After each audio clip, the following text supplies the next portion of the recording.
আমার নবী যেদিন এই দেশ থেকে বিদায় হয়ে যাবে, আমার আল্লাহ জিবরাইলকে দিয়ে প্রস্তাব পাঠিয়েছিলেন, ও জিবরাইল, আমার বন্ধুর কানে খবর দাও, আমার বন্ধু এই দেশের মাটিতে থাকতে পারবে না, আমার বন্ধু এই রক্ত মাখা জমিনের মধ্যে রাখবো না, আমার বন্ধুর দেহ আমার আরশের ডাইন পাশে দাফন করব।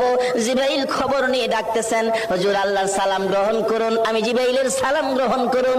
আল্লাহর নবী গো, আপনার দেহ মোবারক আল্লাহর আরশের ডাইন পাশে দাফন হবে, আপনি খুশির সহিত কবুল করুন।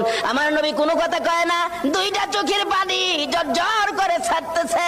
জিবরাইল বলেন, ইয়া রাসূলুল্লাহ, এত সুন্দর প্রস্তাব নিয়ে আসলাম, কোনো কথা কন না, খালি কাঁদেন কেন জানতে চায়। আমার নবী বলেন, জিবরাইল রে, তোমার জন্য খুশির খবর হতে পারে, আমি খুশি হতে পারলাম না। কেন পারলেন না?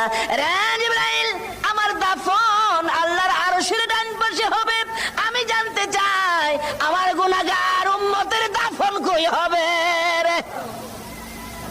জিবরাইল বলেন, আপনার উম্মতের দাফন এই জমিনের মধ্যে হবে। আমার নবীর কান্না আরো বেড়ে গেছে। জিবরাইল, না না, সইতে পারি না, আমি আরশে থাকবো আর আমার উম্মতেরা এই জমিনে থাকবে। আমার মন মানে না, প্রস্তাব আমি রাখবো না। আমার পক্ষ থেকে একটা প্রস্তাব আমার প্রভুর দরবারে তুলে ধরো। জিবরাইল রে, আমার গুনাহগার এতিম উম্মতেরা যেই জমিনে